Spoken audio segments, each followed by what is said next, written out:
Welcome to Leaving Nothing to Chance, your go-to podcast where we bring you insights from some of the most influential voices in small business and personal development. Each week, we dive deep into conversations with top thought leaders, authors, and business moguls from around the world, sharing their secrets to success and strategies for growth. Tune in for exclusive content that will inspire, motivate, and equip you to take your journey to the next level. This is Leaving Nothing to Chance. Mr. Dave Goodwin, how are you today, sir? Good. How are you? I'm great. And I'm going to tell everybody a little bit about you, and then you can tell them more. But you are considered to be, when it comes to popcorn, you are the man, the biggest popcorn seller in Las Vegas, one of the biggest, if not the biggest food market in the world. How in the world did you get A, in the popcorn business, and B, why popcorn versus other? Right? Yeah. I get the call. I get called the popcorn king, but I think there's only one king here in Las Vegas, and we all know who that is. But yeah, I've been in the industry. Actually, I've been in the food and beverage industry for most of my career in my 20s, working out of Chicago, the casinos over there, then the riverboats and stuff. And transferred to Palm Springs, worked out there, worked in Colorado as well. I always wanted to do my own thing. I got to become good friends with a lot of chefs, teaching me some stuff in the kitchen. And I'm like, you know what? How cool would it be to be in the mecca of entertainment and food in Las Vegas and keep the whole thing sexy and cool, not carnival-ish with popcorn. I wanted to blend in with Vegas, the Vegas theme of it. Came out here, took my chances, and been out here for 8 years, and things are going well. I've been by your kiosks, and you're in how many casinos are you in? So I do, resorts, Cosmo, Venetian, Park MGM, Mandalay Bay. I'm growing, and I do a lot of convenience stores and a lot of hospitals, so I'm popping all over. I've been by Goodies many times, but your Goodies, is that an acronym because of your last name, or how did, what? It is. So growing up, and my last name's Goodwin, growing up, my mom would always call my dad, "Hey, Goody, can you go do this? Can you go do that?" kind of thing. And then when I got into high school, one of my friends passing through accidentally called me Goody. And I'm like, "Hey, how do you know that nickname?" And then it just stuck with me. So it just transferred over. Interesting. And popcorn obviously is a product that everybody loves. So it's an easy sale. On the other hand, the markup on it can't be great, right? So how do you scale a business like that so that it makes sense not only for you, obviously, to the people that you work with and employ? How do you go vertical with that type of business? Just depends. I actually transferred from doing more. I used to have a brick and mortar, and now I do more wholesale for a lot of these casinos, and then they can white label it and do whatever they want with the popcorn. So that kind of helps out because I can keep pretty much steady base where I need to make my profits as well. So it's pretty simple on scaling. I'm actually at the max of where I've grown right now. So now we're looking into manufacturer and distributors to start getting my product out national. Hopefully soon I can retire from making popcorn and just have a manufacturer do it for me. Now, how did you get started? I know you were in the food and beverage business, as you said, but did you wake up one morning and go, popcorn? Was this like a Saul of Tarsus moment, or you just? It was being in the restaurant business, even younger, either everybody wants to own a bar. And the thing is, I never wanted to be over a fryer, a grill, and doing all that kind of stuff. So I'm like, popcorn was an easy concept. It was actually when I started in 2012, whatever, it was popcorn. It was just coming to be popular. And a lot of stores, a lot of retailers started popping up, but I wanted to think outside the box and do different things than just have a retail store. I wanted to be inside the stadiums. I wanted to be inside hospitals or do stuff differently than what other people were doing. I got a lot of other things up my sleeve that I'm working with. And I'm actually talking with Alex Madison from the Raiders, who just got traded to Miami Dolphins, but he's wanting to get involved with my company as well. So a lot of things are close to fruition that are exciting for Goodies. So what's coming up? I know you got a lot of things coming up in your business. We just designed a microwave brand. It's cool. So we're actually hopefully next week going to place an order and start getting into a lot of retail stores, grocery stores, hotels, all this kind of stuff. That's super exciting for me. Now we're designing a bag, and I think Chris loves my dill pickles. So I think we're going to launch this first flavor as dill pickle and start getting it in the grocery stores as well. Yeah, you know what? I would like that too. I love dill pickle. I grew up on the East Coast, so yeah, Yeah. some people never had a dill pickle in their life, but there it's like on a warm day, there's nothing more refreshing than a dill pickle, right? It's refreshing. It's when I did an event in Chicago, it was for the Kendall Jackson family, and I actually had their sommelier pair up my popcorn with their wine, and red wine and dill pickle go really good together. So it's weird. My wife is a French Canadian girl and she loves red wine and she's on Weight Watchers right now and she's eating popcorn as her nightly snack. Really? So that's question two, Dave. Do you have a low calorie version? Because I know some people load their popcorn up with salt and butter, obviously, and take something that's healthy and make it unhealthy. But do you have one for the folks watching their weight a little bit? So I do. So I actually, nowadays, everybody's concerned about what they put in their mouth. Everything that I do is non-GMO, gluten-free. Do everything. It's not trans fat cheese and everything's popped in coconut oil. So even with my extra butter, there's no butter in it. It's just coconut oil and a movie theater seasoning. So a lot of, like, a couple that are vegan ones as well. Obviously, the corn already has a natural protein in it. So that kind of helps as well. So I think I'm on the Atkins where I can have a little portion to stay on your diet as well. It's an easy snack to just keep eating. So that's why I put them in like portion bags. So once you're done, you can't cheat anymore. But yeah, everything's in moderation as well. Great. And I know you're involved in several charities that you're doing some great stuff with and all of that. But you got some great stories about a guy that's behind you there I was a big fan on the ice, Mr. Jeremy Roenick. But share a little bit of how Jeremy and some of the activities you guys have been involved. Yeah. So back home in Chicago, I used to do a lot of events for the Cubs, Blackhawks, Bears, all this kind of stuff. And I went to Brian Bickle's charity event, and he got diagnosed with MS at that point. And I think he does an dog animal foundation where it helps animals walk with MS patients. So I thought that was cool. So we got to set up a little booth and hand out popcorn as celebrities were walking in from Chicago Fire, all these shows, and then all these athletes, Jonathan Toews, Kane, but Roenick was my guy back in the day. We're like the same age, so I got to see him play at the same time kind of thing. And my brother-in-law was helping me hand out popcorn, and he's, oh my God, Roenick just walked by. I'm like, no way. So we go around, he went into the other room, and I'm following him. And then we end up in the same line to go get a drink. And we end up right at the front at the same time. And the girl, she's like, hey, can you hold this sign? It was like a Tito sign or whatever. And I'm like laughing because I'm like, dude, I go, she doesn't know who you are kind of thing. And I'm like, hey, I own a popcorn company around the corner. Can you come take a picture? She's like, oh my God, I love popcorn. And you can see some of his tweets on or posts that we took 10 years ago. And I gave him my business card at that point, and I'm thinking, oh, he's going to call me, all this stuff. And he just disappeared. I thought I was going to be able to talk to him the rest of the night. And then I had to stay late. So I slept in a little bit, and I had a voicemail, and it was Roenick calling me saying, hey pal, it's Roenick. I met you last night. Give me a call. So I'm like, oh my God, holy cow. I'm thinking this phone number is going to end up with an assistant or somebody, not going to be Roenick's number. So I call and he answers. He's like, hey, I'm doing my first hockey camp in Chicago. Can you supply popcorn for the kids? I'm like, hell yes, I can. So I've been doing it for the past 5 years, and then COVID hit kind of thing, but we've been friends ever since. And every time he comes into Vegas, we always hang out and we do golf outings and all this kind of stuff. So it's a cool relationship we have. And along those lines, I think you met some guy with the initials MJ at an event. Yeah. So it was his son, Brett Roenick's birthday. We're at Aria and we're a little tipsy. We had a few cocktails. And as the night goes, people are starting to recognize JR. They want to play craps with him and say, oh my God, I got to gamble with Jeremy Roenick kind of thing. Anybody that comes up to him, I'm like in between them just to make sure. And then we're in the VIP room. And then I don't know if you've seen the show, The Last Dance. And I think it was George that came up to his right man, his best friend kind of thing, came up to and says, hey, MJ wants to see you guys. And I was tipsy. I wasn't putting two and two together. We all go in there and I'm like, oh, that MJ. He spent $100,000, 3 hands. I'm like, oh, that MJ. I was like, yeah, it was a cool moment. I bet. And let's come back to business, Dave, okay? Because small business is tough, as we both know, right? So you start your business, you get it up and running, and I have to ask you, like, what habits should people establish to become successful? The hustle. Don't take no for an answer. It took me making phone calls to get my first client.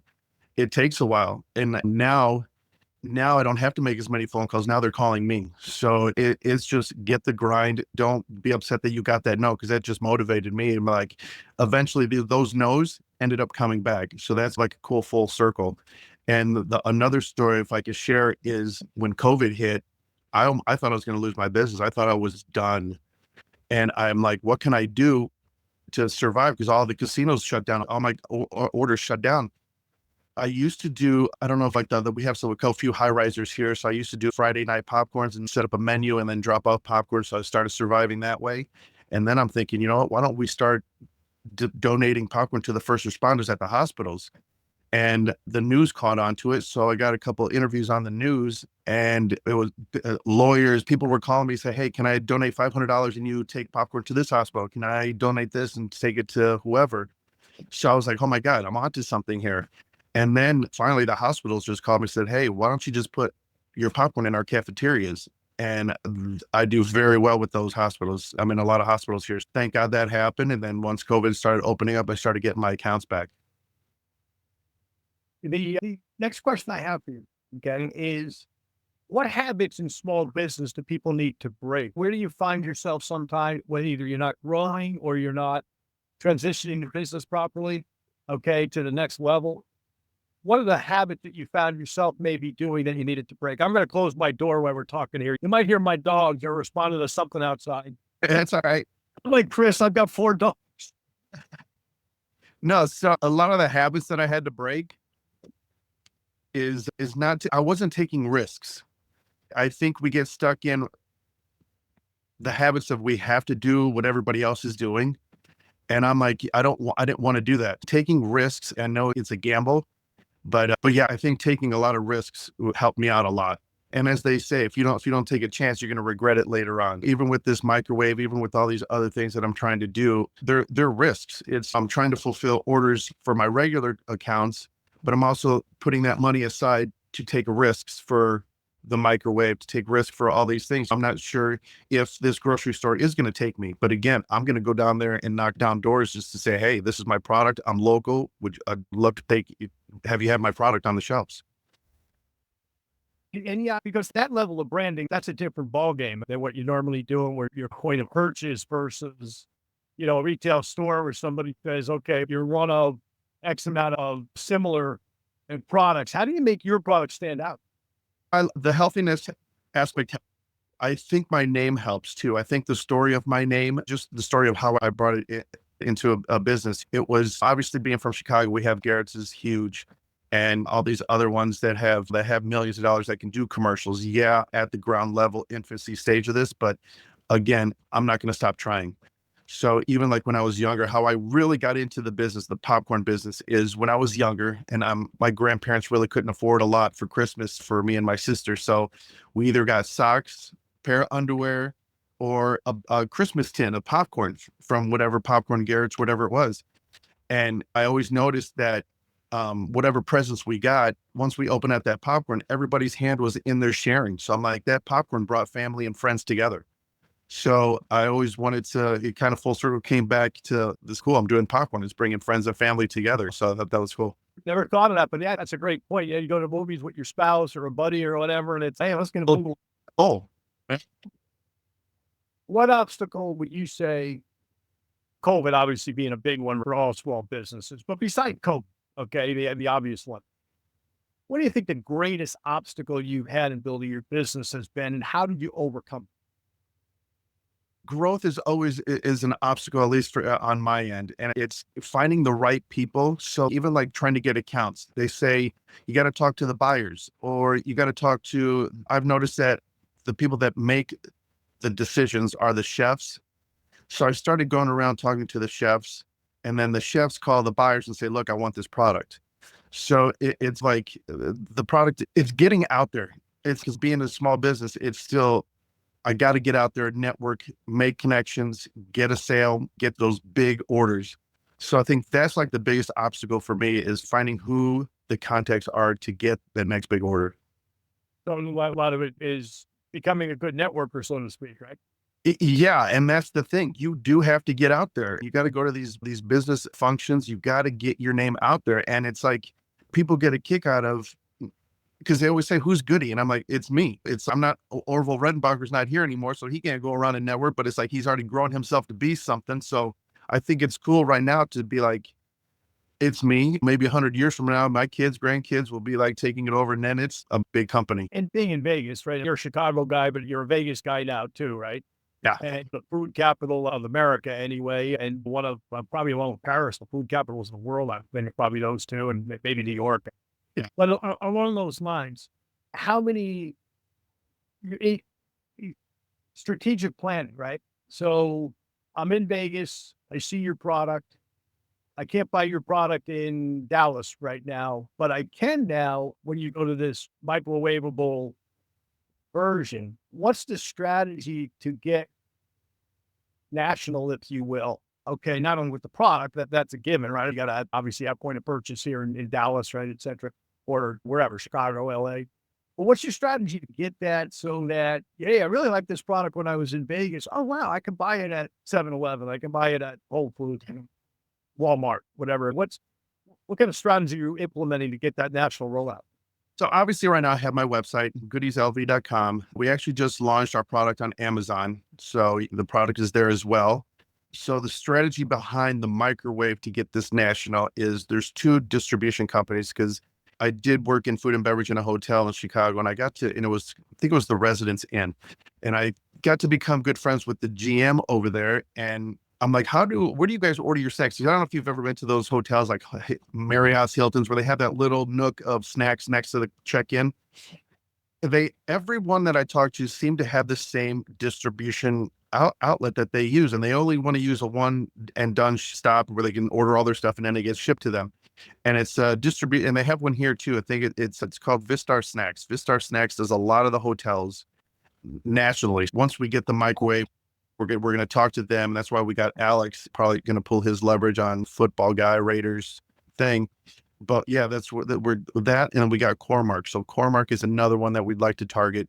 They do a lot of grocery stores. I think they do Sam's and Costco kind of thing. So those are the ones that we'd like to partner up with and start launching from that way. And then it just hopefully goes from state to state.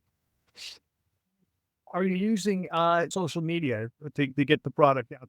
Yeah, so everything is Goodies Original Popcorn on everything. We have Instagram, Facebook, TikTok. I don't know if we have anything else, but yeah, we're pretty much Goodies Original Popcorn all over. But and the other cool thing is we get to be in so since the Mirage shut down, it was one of the reasons why I always wanted to come to Vegas because of Vegas Vacation. And I don't know if you can see my Instagram, but we partnered up with Chevy Chase and he's doing a popcorn tin with his name on it or his face and everything. But hopefully that was the Christmas one. We did it last minute just to see how sales would go. But we're designing a Vegas Vacation one with the Mirage with this blue arm kind of thing. So we're hopefully we can launch those out this summer. I thought, well, fun. It was a fun movie. And how about influencers? Are you using influencers to eat the product? And I've reached out to a few influencers. I had Vegas Polly C come through. I do have another one, Heather, I think she's called Radiohead. We have a lot of foodies that I'm trying to have come through to start doing stuff. I have a few UFC guys that I send popcorn to that are going to do stuff. Yeah, nowadays, when we were younger, we didn't have this. So this influencer stuff is huge help. yeah, unbelievably. These people are killing it on social media and getting paid for it. So yeah, for them to get some snacks and post it, and yeah, it does help sales a lot. But were you at the F1 this year? I was not. I was at the first one. I was trying to get my popcorn in, but it's just as a resident here, a local, we don't like going to the strip when it's that busy. It's crazy. Yeah, you get in. Once you're in, you will not be able to get out. I bet. And I guess that just to wrap up with a couple of quick questions. We talked about small business because you're an ideal small business, a successful small business. What's your advice to other people who are listening to our show that say, you know what, whether it's popcorn, whether it's supplements, whether it's skincare, whether it's insurance, whatever it is, that are not currently in their own business, but that's their dream. They want to do what you do every single day. They want to get up and say, all right, you know what? There's good days and bad days like there is when you have a job, but I want to start my own business. What's your advice? The best thing I did was open this popcorn because being in the casino industry, you're working for somebody that you're making millions for. Go make your own millions.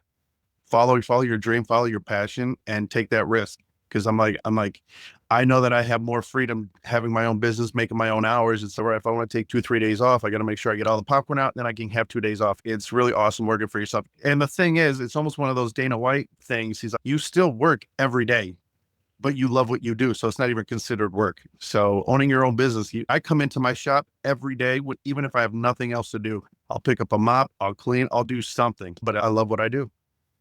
How many people do you have working with you? I have about 4 or 5 employees.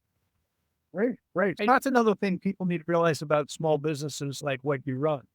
There's 4 or 5 other people dependent on the success of that business that contribute to the success of that business, but that are paying their taxes there in Las Vegas, doing their thing, taking care of their families as well. So thank you for doing that. Because we need more small entrepreneurs in our country, sir, Absolutely.